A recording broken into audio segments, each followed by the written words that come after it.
Ayan, isang magandang umaga sa lahat. Ayan, muli ako po si Tutor A. Welcome mga mag-aaral, mga sumusubaybay at patuloy na sumusuporta sa Itulay online tutorial ng EdTech Unit DepEd. Yan, maraming salamat po at muli na naman tayong magkikita sa panibagong araw ng pag-aaral at pagtuklas ng bagong kaalaman at kasanayan. Alright, yan, welcome po sa mga viewers natin, sa mga mag-aaral, mga kasama natin mga tech whiz, yan, mga ICT students, fellow teachers, uh, parents, guardians, and other stakeholders, welcome po. Yes, okay, you can put your greetings on our comment box. Ayan, from Bea Jane Libanan, good morning. And Eliza Velasco, good morning sa inyo mga anak. Ayan. So, bago ang lahat, kamusta po ba ang nakaraang 4 na araw? Yan, kamusta po? Okay naman, ayan. And I do hope na masaya po kayo at ligtas siyempre. Bagamat laganap pa rin ang, ang tawag dito, ang banta ng COVID-19. Patuloy po tayong mag-ingat, wag po tayong pakakampante. No? Kung lalabas, ugaliin magsuot ng face mask, ng face shield at magdala ng sariling alcohol. No? Ugaliin maghugas ng kamay, mayat maya, kung hanggat maaari, and then mag-sanitize ng alcohol. At syempre, mag-social distancing na may kasamang pagpapabakuna. I mean, magpabakuna po tayo. Ayan, sige. Good morning from Ivan June and Adrian Santos and kay Lodi. Yan, kay Sir Mark J. ng Orion School of Fisheries, kung di ako nagkakamali. Yan, BSF, Senior High School ICT. Yan, shout out sa iyo, Sir J. Mark. Yan, isa rin po siyang assessor no, sa TESDA sa CSS dito po sa TESDA Bataan. Yan, kasama po namin yan. Good morning sa iyo, Sir J. Mark. Ayan.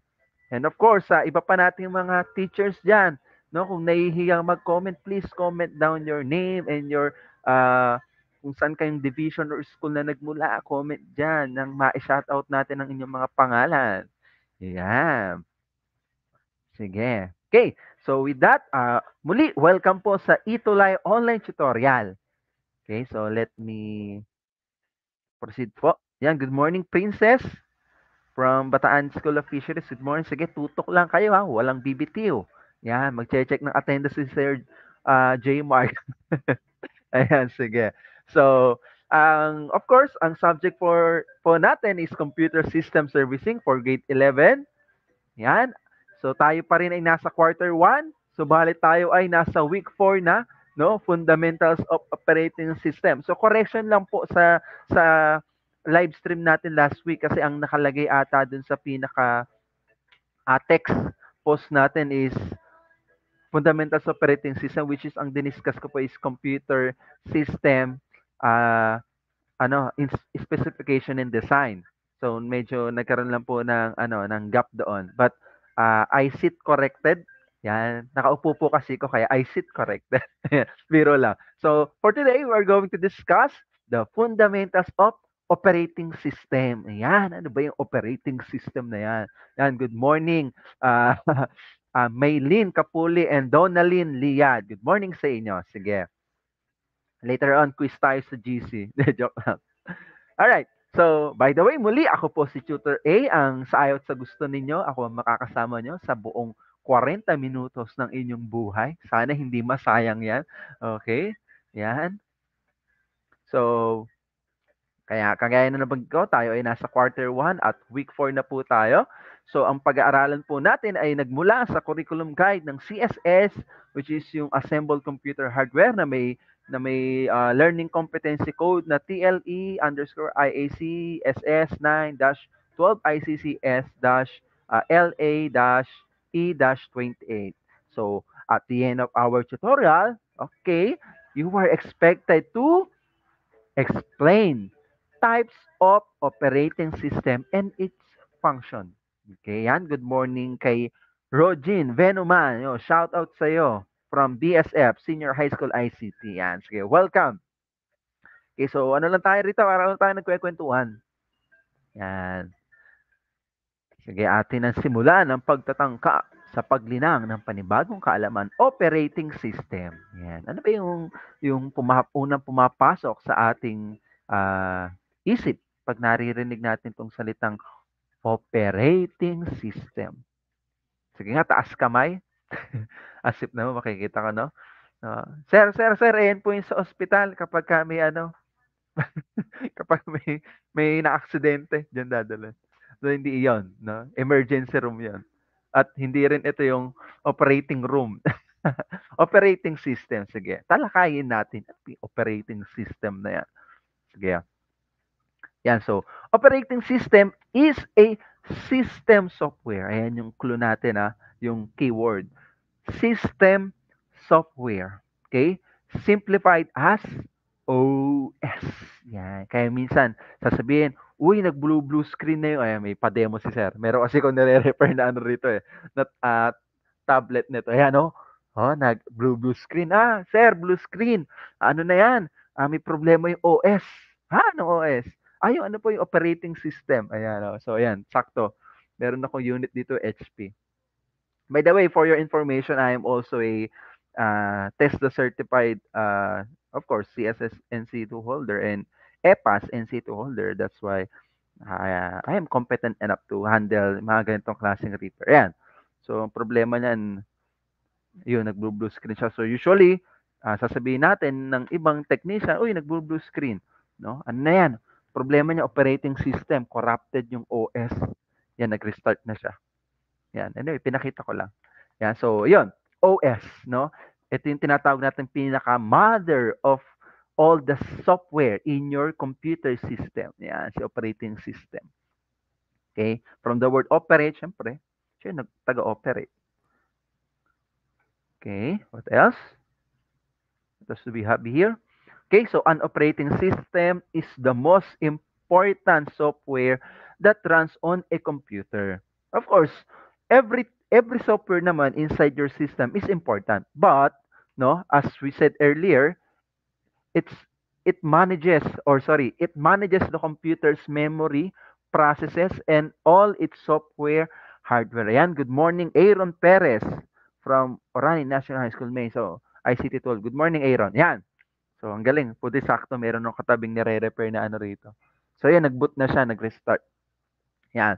So, ang sabi dito, dahil nga daw siya ang isa sa higit na pinaka-importanting software na nagraran sa isang computer. Bakit? Kasi si OS daw o si operating system. Ayan, good morning, Jasmine Bernalde. Pamay na lang po. Nag-live selling. Ayan. So, an operating system. Siya daw kasi yung nag-manage ng computer memory, yung RAM, yung processor or yung processes niya ni CPU, and all its software and hardware. Ayan, siya daw yung taga-mando. No, para siya nag-o-orchestrate, something like that. Okay? Pamay na lang po, mine tablet. Yan, comment down mine tablet. Biro lang. Nag-live selling. Good morning, Jasmine. Ayan, so, it also allows you to communicate with the, yan, good morning, Ron J. Talaga nadidistract pag may nagko-comment no? Ayan. It also allows you to communicate with the computer without knowing how to speak the computer's language. Without an operating system, a computer is useless. Yan. So, ibig sabihin, kasi nga, mautusan ba natin siya na, okay, mag-browse ka nga ng Google. Ayan. So, hindi. Kailangan natin siyang i-control. Ayan, halimbawa, pupunta ako sa start menu niya. Ayan, so napunta ako sa start menu. Ayan, nawala. Ayan, napunta ako sa start menu. So, ibig sabihin, yung operating system daw, ito yung nag-aalaw sa atin para makipag-ugnayan, para makapag-create or makapag-enter ng ibang command, no, sa computer. Bakit? Kasi hindi naman natin alam kung kung paano tayo maintindihan ng computer, di ba? Ito ay sa tulong ng operating system, no? Ayan. So, yeah. Ang OS nito is later on i-discuss ko. Okay? Next.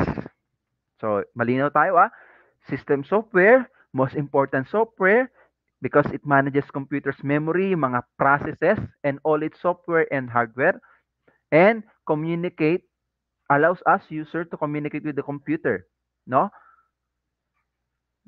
Nagigets natin? So that sums up operating system or OS. Alright? Good tayo? Yan. Good morning, Race Manalo. I don't know if Ma'am Race, correct me if I'm wrong, parang mukhang teacher si Ma'am. Anyway, good morning po, Ma'am Race Manalo. Ayan. Next, ayan. So, paano nga ba nag-ooperate si operating system? Sige. Ah, open ko lang si Task Manager. Medyo mabagal. Matagal mag-ano to. Ito yung problema ng issue ng unit na to eh. Ngayon ko lang to na-handle. I mean, ngayon ko pa lang na-check up. Siguro after 2 years. Hindi, biro lang. Ayan, so, paano nga ba ika nga eh, umiiral. Oh, napakalalim, napaka-philosophical. Paano nga ba na ah, umiiral? Inulit ko umiiral. Paano nga ba umiiral, no? Gumagana. Ayan, yung tinatawag natin na si ano na yan, si OS o ano nga ulit ibig sabihin ng OS? Yes, tama. Operating system yan. So, ang figure na to, yan, direct, pasuyo nga po pa full screen. Yan, thank you, direct. Okay, so this figure shows or describe the sequential arrangement kung how does the operating system works. So as you can see, nasa gitna si operating system. Okay? So ang mangyayari, si user, sino si user? Tayo 'yon. Pwedeng ikaw na nagse-surf ngayon, no, sa Facebook o ako na nakaharap ngayon sa laptop at nakikipagkwentuhan sa inyo. So tayo 'yon. End user kung tawagin user. Tayo, si user, gagamit tayo ng apps ngayon. Halimbawa, kayo, yan, kung gamit nyo ay tablet or cellphone or laptop, kayo yung user and then gagamit kayo ng app. Let us say si Chrome browser or si Facebook app, no? That is the software, no? Tapos, kukunin nyo yun, syempre, i-access nyo yun using kay operating system. Bakit? Kasi, sabi kanina, si operating system daw yung nagmamanage ng memory, mga processes, and all of its software and hardware, di ba? Tapos, ang gagawin ngayon ni operating system, dahil tayo yung user, we are going to use application using OS. Sabi nga kanina, this is our system software, no? Kumbaga siya yung mother of all the software inside our computer system. Yan. And then, i-communicate niya ngayon si hardware. So, what are those hardware? Siyempre, those are the physical components of devices, including but not limited to storage devices where OS and apps are resides. Ngayon, sino ba or ano ba yung storage na yun?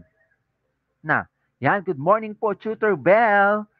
Yan. And good morning to RB Mendoza. Ayan. Ito ang pinaka pambato po ng ICT Grade 12 to, si RB sa kantahan. Ayan, lagi nag-FB live. Okay, so yon. So saan nga ba? Saang storage? Ano ba itong tinatawag na storage device na to kung saan daw nagre-reside yung ating operating system at yung ating mga application? Sige nga. Okay, tama.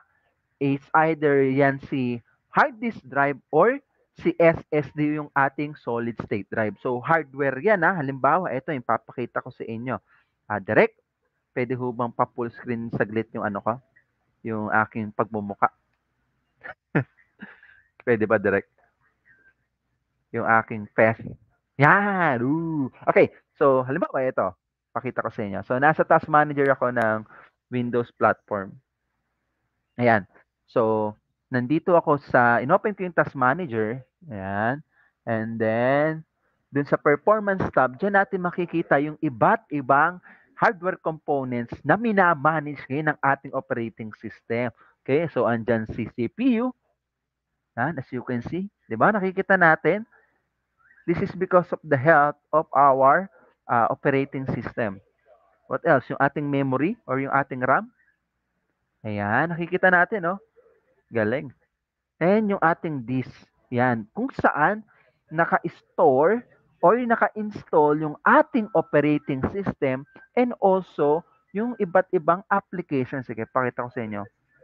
Ilang gig yung capacity niya. Ang capacity kasi nito, I think nasa 32 gig to eh. Itong ano, eMMC siya, kumbaga embedded yung ano niya, yung storage katulad ng sa mga cellphone, no? It's a type of ano, by the way, storage uh, chip, masasabi kong chip, as in component. Thank you, Direk. Ayan, so that's how operating system work. We have the user, no, on the top, and us as that tayo yan, no, yung user. Kaya nga user as plus user naging noun. As. Ewan ko tama pinagsasabi ko. Ayan, bigla ko lang sabi, as, lagyan mo ng user. Yeah. So, user, then yung applications na gagamitin natin, i-access natin, no, via operating system. Tapos, yung operating system naman, i-access, i-manage naman yung mga hardware. Okay? Clear tayo? Sa sequential na arrangement, no? User, application, operating system, and hardware. Okay? Okay. Yan. Lipat na tayo. Okay, next. Yan. So, what are the different types of operating systems? Actually, guys, mga ka-tech whiz, there are several types and classes of operating system. But here are the three most common operating systems for personal computers. So, ayan ay sina Microsoft Windows, si Apple Mac OS X, kaya Roman numeral yan, X stands for 10. No? Yung si Apple Macintosh Operating System X, and si Linux. Ayan ang kanilang logo, si Linux. Okay? Among these three, si Linux kasi yung open source na tinatawag natin. And these two, sila yung tinatawag na source, tawag dito, yung isa open source, ito closed source. Closed source.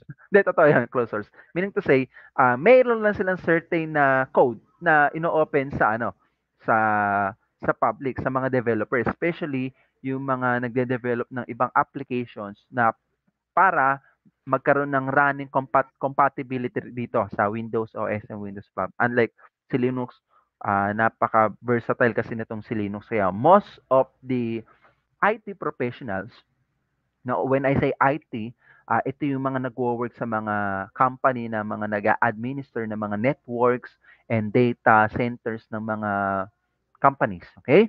So, these are the three most commonly used. At pwede nyo ma-encounter sa buong buhay nyo. But, it is not limited to these three. Ito lang yung major, kaya ipinakita ko lang. Okay? Kasi pag diniscuss natin yung iba, kulang yung ano, yung buong oras natin. Okay? Next. Yeah, so by the way, a shout out pala kay Sir Ismael. Yan ng Computer System Servicing NC2 Facebook page, no, para sa kanyang generosity para sa learning resource nito. Yan si Sir Ismael Balana. Yan, sige, kung sa mga kapwa ko teachers, you can check Sir Ismael Balana Facebook page, the Computer System Servicing NC2, and his Facebook name is Ismael Balana. Yan. Ang daming resources kay sir. Pero syempre, you have to pay for royalty, something ganon. Kasi it comes with the price, pinaghirapan ng sir yan eh. Yan. So, itong pinapakita ko is kuwit lang doon sa mga materials niya. At pinagpaalam ko sa sir yan. Thank you, Sir Ismael, para sa iyong suporta sa DepEd Senior High School ICT team. Ayan. Next, ngayon, pag-uusapan natin, paano ba nakokontrol yan? Yung isang computer na, yan. Okay? So, yun. Katulad dun, na-control ko siya, na-touch ko siya. Yan. Paano tayo nakikipag-interact? Paano tayo nakikipag-interact kay computer? Yan. Yun. Ayan. So, ngayon, may tinatawag daw tayong GUI o yung tinatawag na GUI or yung Graphic User Interface. Kasi ito yung interface para from the word inter, no? Higit sa isa, nakikipag-interact tayo, interface. Ito yung face natin, ito yung face ng device. Interface, okay? That's why it's called interface. And then, dahil may mga makukulay na graphics, yan, graphics, user interface. Gets natin? So, ayan yan. Kung paano natin kinokontrol, yung mga controls na nakikita natin para makasalamuha natin or ma-communicate natin itong ating computer devices, yan. Ang tinatawag nating graphic user interface. Okay, Direk?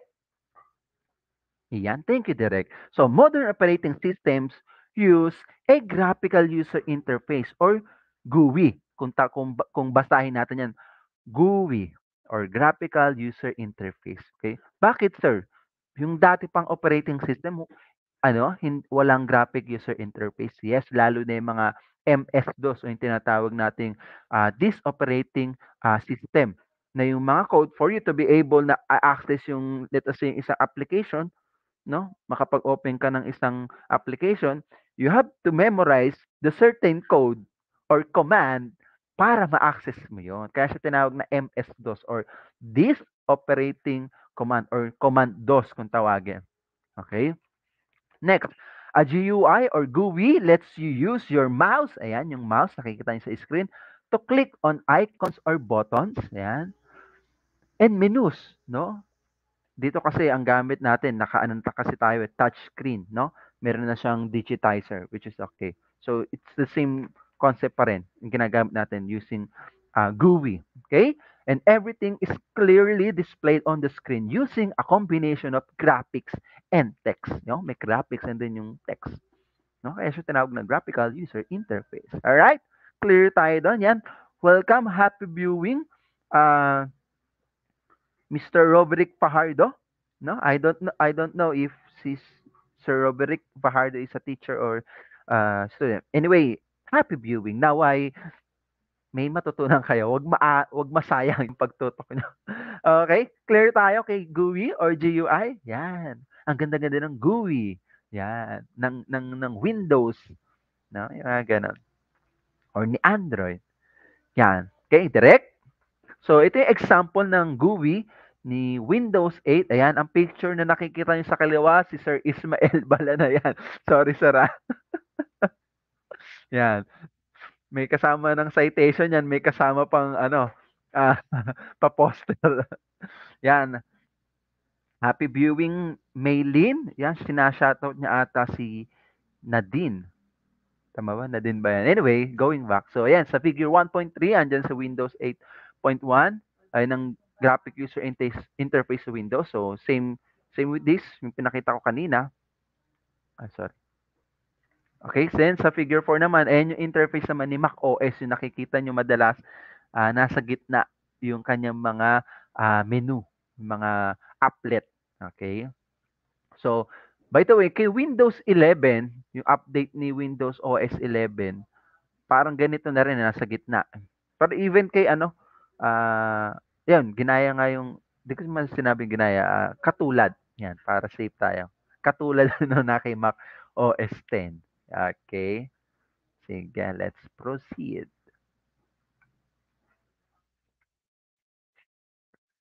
Next, yan. So, pag-usapan na natin si Microsoft Windows. Yan. So, ito yung pinakasikat and typically operating system install sa ating mga computer system, especially kahit ako. Ito ang gamit ko.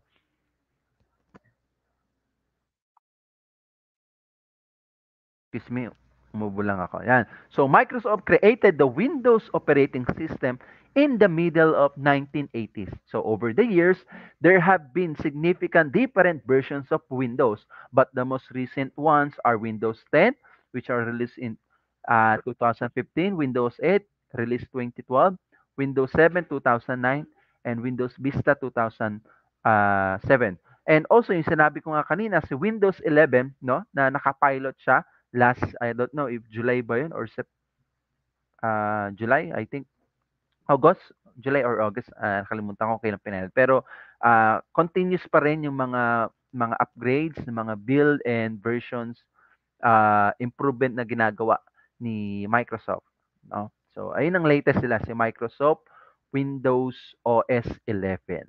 All right. Sige, go. Sit tayo.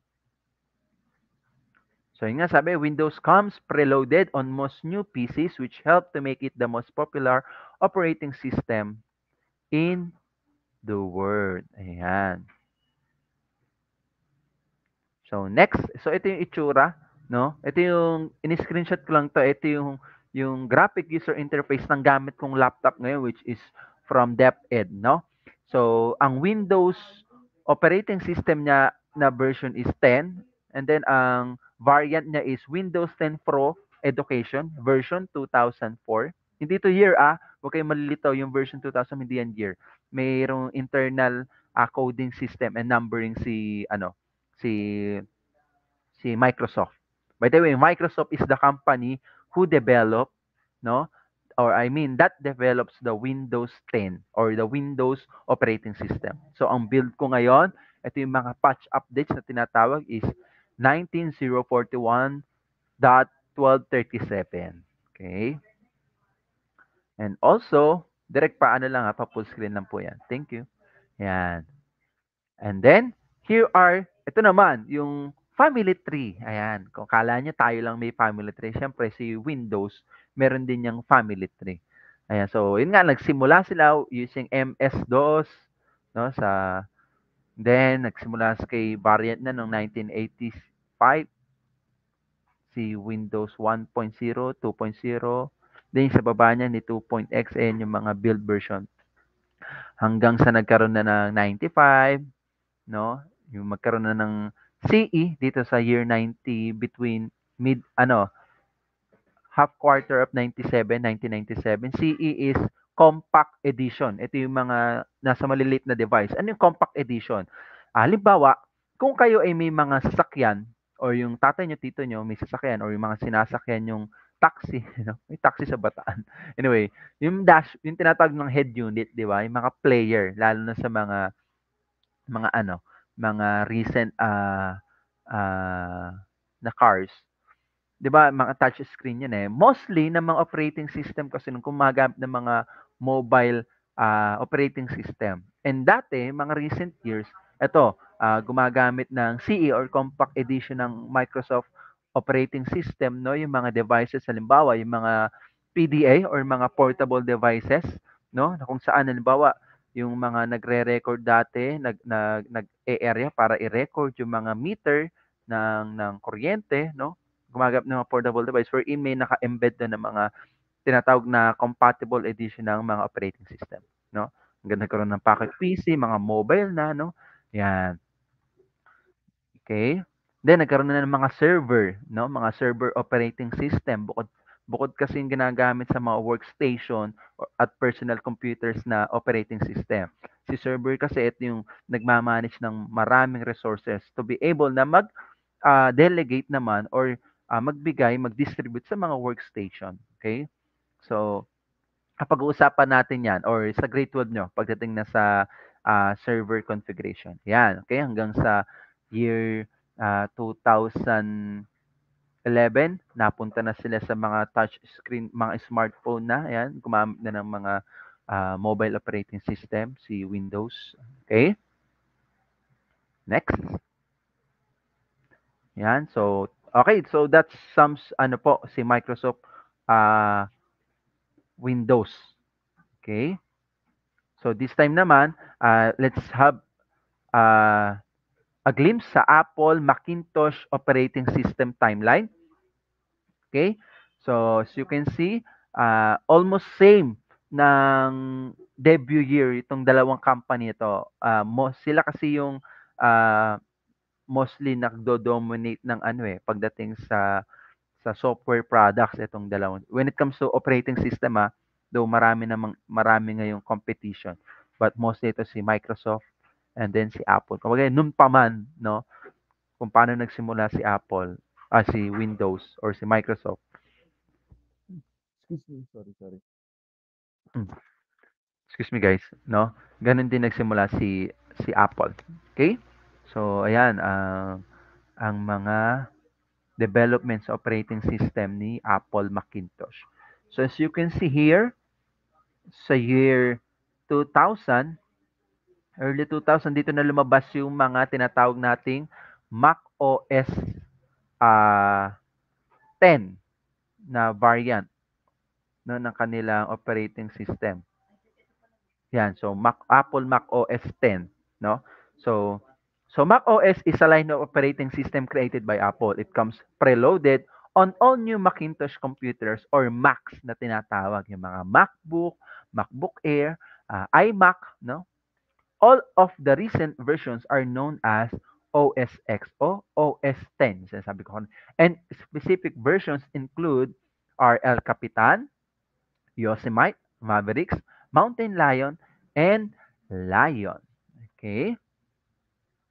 Yan, so according to meron tayong trivia lang dito, no? According to Counter Global Statistics, Mac OS X users account for less than the 10% of global operating systems, much lower than the percentage of Windows users, more than 80%. So, one reason for this is that Apple computers tend to be more expensive. Totoo naman. No? However, many people do prefer the look and feel of Mac OS X over Windows. Yes. Ah, na, na nasoli ko na kasi sa client ko yung ano MacBook, pero may ginawa akong MacBook recently, MacBook Pro na laptop. So para mapakita ko sana sa inyo ng actual na itsura. So anyway, pinakita ko naman sa inyo yung graphic user interface kanina ni Mac OS, no? So this survey or this information comes from I think 2013 na ano na information. Yan. Okay. Now, ayan yung mga variants ni Mac OS 10. So, nagsimula kay Cheetah, Puma, Jaguar, Panther, Tiger, Leopard, Snow Leopard, Lion, Mountain Lion. Ayan. So, yung mga unang nabanggit ko, mapapansin nyo, these are mga names ng mga big cats, no? Siguro mahilig sa pusa yung ano, yung developer ng Apple Mac. And then sumunod na itong Mavericks, Yosemite, El Capitan, Sierra, High Sierra, Mojave, Catalina. And then yung latest sila si Big Sur. Ito yung mga lugar naman sa California. Ayan. So, para may idea kayo kung saan kinukuha yung mga name na yan. So, yung mga name ng hayop is more of names of big cats. And then, yung mula Mavericks hanggang Catalina papunta sa latest, yung Big Sur is mga name to mga landmarks sa California. Okay? Next, we are through with Apple OS. Let's proceed to Linux. It's pronounced Linux. Kakainin mo yung U. Lunukin mo. Linux. Pwede na yung Linux. Linux. Tagalog na Tagalog. No? Ayan. So, Linux. Is a family of open source operating system, which means that they can be modified and distributed by anyone around the world. Ayan. So this is very different from proprietary software like Windows, which can be modified by the company that owns it. Of course, Microsoft. Ayan, sasabi ko sa inyo. But may certain code silang open for the purpose of those developer na magde-develop ng mga software para maging compatible sa mga Microsoft Windows OS. Okay? So the advantages of Linux are that it is free of cost and there are many different distributions or versions that you can choose from. So each distribution has a different look and feel, and the most popular ones include Ubuntu, Mint, and Fedora. Ayan. So, dahil nga siya ay open source, meaning to say, anyone can modify and distribute this software. Yan. So, these three are the most popular. Ubuntu, Mint, and Fedora. Pero marami pang iba ha. Hindi lang limited rito guys. Mga ka-tech quiz. Okay? Oops, nawala ang aking mouse. Nasaan na yun? So, ito yung itsura ng Linux. Yan. Direct pa, ano nga lang po, pa full screen. Yan. So, Linux, nagbibinata si sir. Sorry. Hirap ng live. Yan. So, Linux is named after Linus Torvalds. Natatawa yung asawa ko. Nasa harap ko. Yan. Nakasupport yung asawa ko dyan eh. Mamaya aabutan ako ng tubig niyan eh. Nantayin nyo. Yeah, so Linux is named after Linus Torvalds, who created the Linux kernel in 1991. Ayan. So, nanggaling pala siya sa pangalan na tao. So, tao pala si Linux. I mean, develop ng isang tao. Ayan. So, according to StatCounter Global Stat, Linux users account for less than 2% of global operating systems. However, most servers run Linux because it's relatively easy to customize. Ayan. Lalo na yung mga server, mga network technician or engineers na gumagamit ng ganito, na nagmamanage ng mga network infrastructure that require servers, no? Some of them, if not all, preferred Linux kasi nga nako-customize na nito based on what their company's requirement. Okay? So, yun lang yung kagandahan. Okay, sige, direct.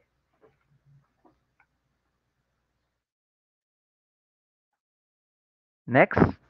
Yan. So tapos na tayo sa three major operating system use commonly used. So, meron tayong Microsoft Windows OS, meron tayong Apple Macintosh OS, no? And we also have Linux. Those are with different variants and versions. Okay? Then, so punta na tayo sa yung nabanggit ko rin kanina, yung mga operating system for mobile devices. So, operating system that we've been talking about were designed to run on a desktop or laptop, yung kanina, no? Pang mga desktop yung saka laptop. Mobile devices such as phones, tablet, computers, and MP3 players are very different from desktop and laptop computers. So they run operating systems that are designed specifically for mobile devices. Mobility ang pinag-usapan natin dito. So, examples of mobile operating systems include yung Apple iOS, no? Windows Phone, and Google Android. Okay, so pag-usapan natin sila isa-isa.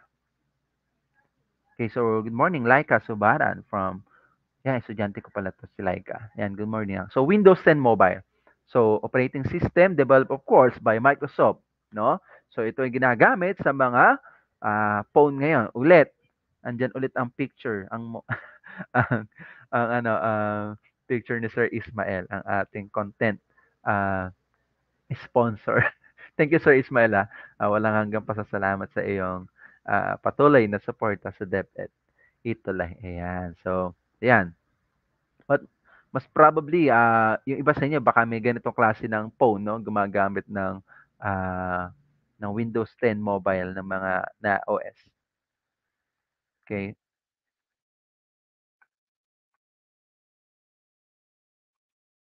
And also, yes, ang kaibigan ng lahat, no, si Android. No, Android is a mobile operating system based on a modified version of Linux kernel and other open source software designed primarily for touchscreen mobile devices such as smartphone and tablet. And I think na lahat kayo, most if not all, sorry, ay naka-Android. Yan, kasi napaka-versatile, no, ni Android. Next. Yan, so by the way, ayan, may mga iba't ibang version tayo ni Android, 'no? Merong nagsimula sa version 1.1, pero ito yung napaka-significant dito yung pangalan, nakakatuwa, 'no? Simula kay Cupcake, Donut, Eclair, Froyo, Gingerbread, Honeycomb, Ice Cream Sandwich, Jelly Bean, KitKat, Lollipop, Marshmallow, Nougat, Oreo, Pie, at yung yung latest din si Android Q or Android 10 at sumunod na I think si Android 11, no, si Android R. Pero ang tawag na Android 11, no? I think na-release siya this year, 2021 or 2020. So mapapansin nyo, most of the names of the Android software code name comes from what? No? Yan, tama, mga sweet menu, 'di ba? Mga ano 'yan eh, mga dessert, 'di ba? So, pwera na lang sa mga recent ano nila kay Android 10 sa kay Android 11 kasi nag-start na sila for as generic na letter eh and number. Android Q equal stand for Android 10 and Android R is stand for Android 10. Yan, good morning Raul Corbito. Good morning sa iyo, nak. Okay. So iyon. Next. Yan, another trivia tayo. Yan. So nakikita nyo ba, familiar ba kayo sa ano na to? Sa itsura na yan? Yan. So that is Android OS, Android, si Android kung tawagin natin. Pero sa totoo lang, galing ito, ang pangalan na Android ay nagmula sa kanyang developer na si Sir Andrew E. Yes, hindi si Andrew E na rapper si Andrew E. Rubin, no? Ang developer at ang tawag dito, owner ng Android Incorporated way back 2004 kasi at 2005 na-migrate na sila eh. Parang binili na ni Google kaya Google owns Android ngayon. But definitely, ang credit natin, syempre sa unang developer kay Sir Andrew E. Rubin, no? Kaya Android, sabi kasi, kung tawagin daw yung developer na to na si Sir Andrew, yung programmer, no, ng Android OS, ay Andy, no? Tapos, dahil nga itong OS na 'to is more of technology, parang more on automation command. So, dinagdag nila yung OID. So, Android. But, the word Android ay hindi naman na bago kasi there is a certain Catholic, Roman Catholic saint na nagngangalang Albert, ano pangalan nito? Si Albert, teka, tingnan ko lang yung history ko. Para noted tayo, para hindi ako magkamali. Si Sir Albert, nasaan ka Sir Albert?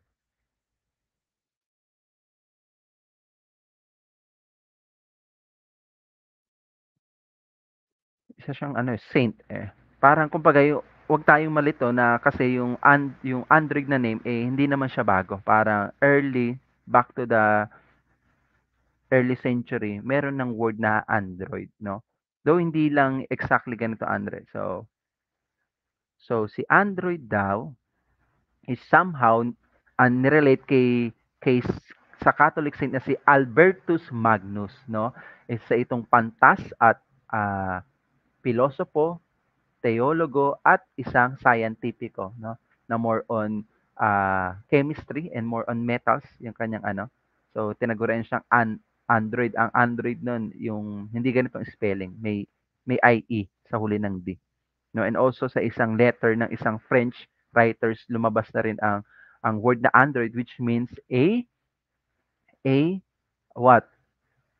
A human-like toy automations robot or human-like miniature toy. Yan.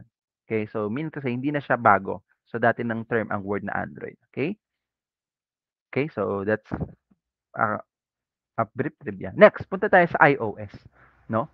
So iOS formerly iPhone OS is a mobile operating system created and developed by Apple exclusively for its hardware. Ayan, sa mga iPhone natin, ang gamit na operating system is iOS. Tingnan niyo, kapag desktop laptop, ang gamit ni Apple Mac OS. Pag cellphone, iOS. Windows, no? Windows OS.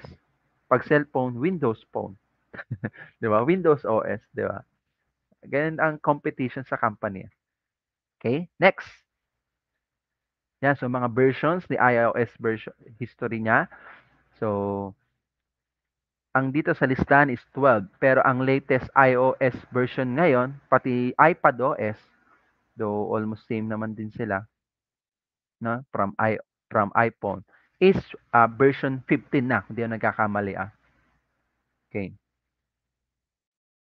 Okay, so laging tandaan, operating system for mobile devices generally are not as fully featured as those made for desktop or laptop computers, and they are not able to run all of the same software. However, you can still do a lot of things with them, such as watching movies, uh, browsing sa internet, katulad ng ginagawa nyo ngayon, managing your calendar, playing games, yan, yung mga nag-ML, yan, and many more. Okay? So, hindi lang naman, kumbaga may mga pros and cons. Depende sa usage, no? Sa gamit. Yan, good morning, Mary Taroy and Neil Macabulo. So, good morning sa inyo. Thanks for watching. Nakahabol pa kayo kasi after this, yan, meron pa ba kayong mga tanong? Yan, sige, kung may question kayo, I'll give you a minute para i-type iyan sa comment natin. Sige, sa comment section. Okay, kung wala, of course, it's quiz time. Yan, sige, mag-quiz na tayo. So, number 1, what does OS stands for? Ano ibig sabihin ng OS?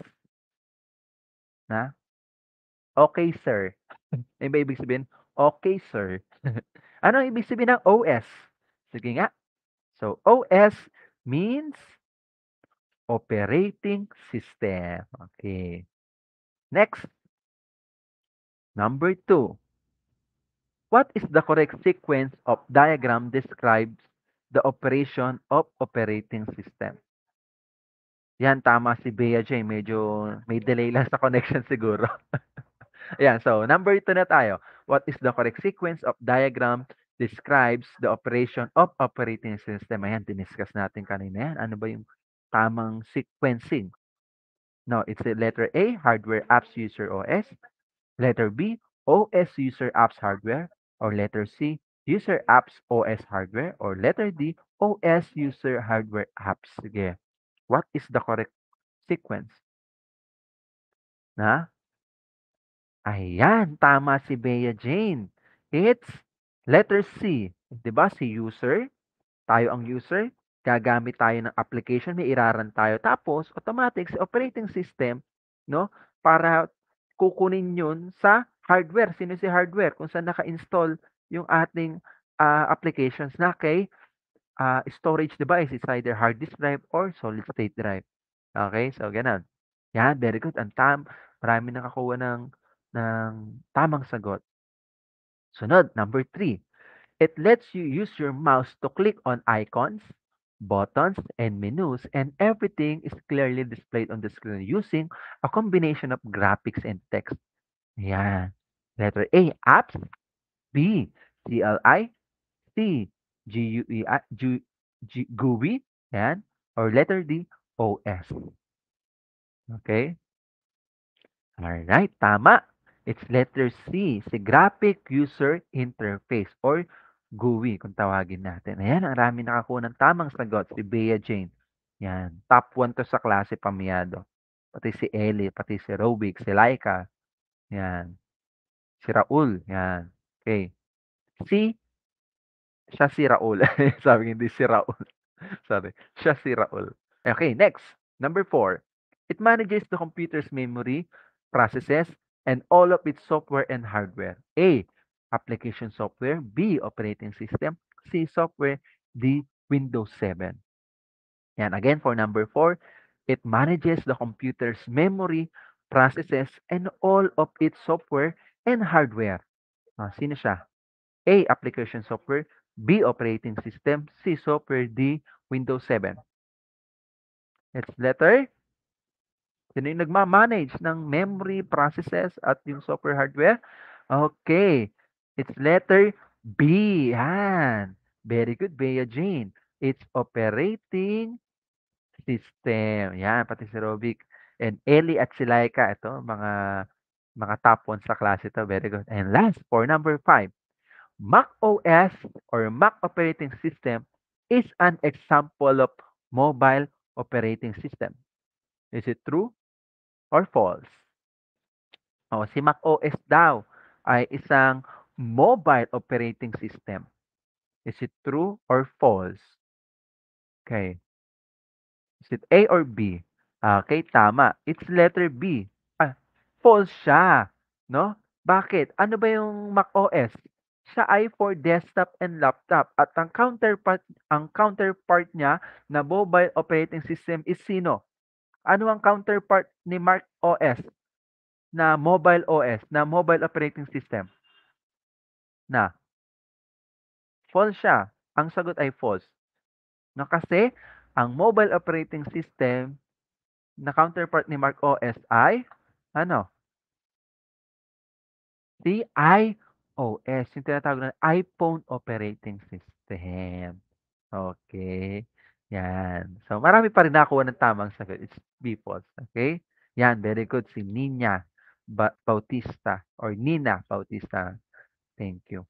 At yun, tapos na nga ang panibagong araw ng ating pagtalakay at naway marami kayong natutunan sa ating mga pinag-usapan. Yan.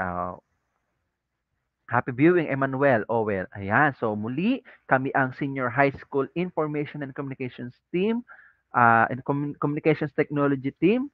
No? Kasama ko po namin si Tutor Pau, ang aming ICT mentor, at ako, ang inyong lingkod, Tutor A, ang CSS tutor, and also Tutor Bell para sa programming at Tutor Lon for CSS Grade 11. Ayan. So, ito ang aking muka. Bagay ba? So, muli ako si Tutor A, ang inyong tutor. So, makikita-kita tayo muli next week no? Dito pa rin, same channel, same Facebook page, every Friday, 9 a.m. to 9:40 a.m. Sa DepEd EdTech Unit at DepEd tayo Facebook page, at DepEd Philippines, DepEd EdTech, and DepEd TV YouTube channel.